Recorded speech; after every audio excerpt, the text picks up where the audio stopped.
দেশটা কি অন্তর্বর্তী সরকার চালাচ্ছে নাকি এই টোকাই সমন্বয়করা চালাচ্ছে সেটাই এখন জনগণ দ্বিধাগ্রস্ত।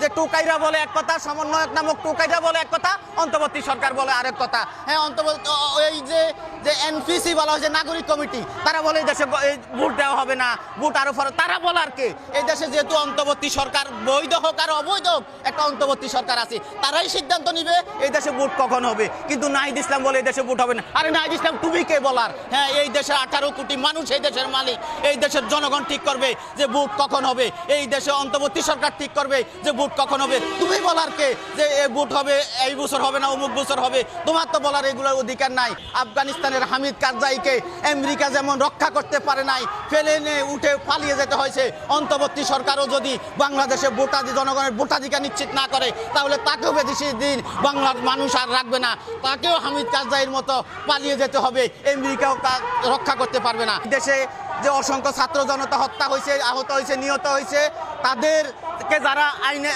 হত্যা করছে তাদেরকে যেমন আইনের আওতায় আনা উচিত, এই দেশে অসংখ্য পুলিশ সদস্য নিহত হয়েছে, আহত হয়েছে, তাদেরও আমরা এই দেশে সুষ্ঠু বিচার চাই। তাদেরকে যারা হত্যা করছে তাদের বিচার হওয়া উচিত। অনেকে মনে করে যে গণ আন্দোলনে যারা পরাজিত হয় তাদের ন্যায় বিচার পাওয়ার অধিকার নেই। আপনারা জানেন যে জুলাই আন্দোলনে এটা কোনো স্বাধীনতা বিরোধী আন্দোলন হয় নাই, এটা হচ্ছে একটা অভ্যুত্থান। বাংলাদেশে এর আগে অনেকগুলো অভ্যুত্থান হয়েছে, অভ্যুত্থানে যারাই আহত হয়, যারাই নিহত হয়, তাদের ন্যায় বিচার পাওয়ার অধিকার আছে। ছাত্র জনতা যেরকম আহত হয়েছে, নিহত হয়েছে, তাদের যেমন ন্যায় বিচার পাওয়ার অধিকার আছে, এই দেশে অসংখ্য পুলিশ সদস্য আহত হয়েছে, নিহত হয়েছে, তাদের পরিবারের ন্যায় বিচার পাওয়ার অধিকার আছে। আমরা বলি যে ছাত্র জনতা যারা নিহত হয়েছে তাদের পরিবার তাদের জন্য কান্নাকাটি করতেছে, তাহলে পুলিশ যারা নিহত হয়েছে তাদেরও পরিবার আছে, তাদেরও ঘর সংসার আছে, তাদের ছেলেমেয়েরাও তাদের বাবা মায়ের জন্য কান্নাকাটি করতেছে, তাহলে তারা কেন ন্যায় বিচার পাবে না? এই দেশে যারাই আহত হয়েছে, নিহত হয়েছে গণ আন্দোলনে, সকলের ন্যায় বিচার পাওয়ার অধিকার আছে। আমি পুলিশ হত্যারও বিচার চাচ্ছি এবং ছাত্র জনতা যারা জনতাকে যাদের নির্দেশে যাদের আদেশে হত্যা করা হয়েছে তাদেরকেও বাংলাদেশের প্রচলিত আইনে এনে বিচার করা হোক, এটাই চাচ্ছি। এবং বাংলাদেশে অচিরেই একটা গণতান্ত্রিক পরিবেশের জন্য ভোটাধিকার, জনগণ যেন দীর্ঘ 15 বছর যাবৎ জনগণ ভোটাধিকারের জন্য আগ্রহ নিয়ে তাকিয়ে আছে, জনগণ যেন নির্বিঘ্ন পরিবেশে তাদের ভোটাধিকার প্রয়োগ করতে পারে, সেই পরিবেশ নিশ্চিত করতে হবে।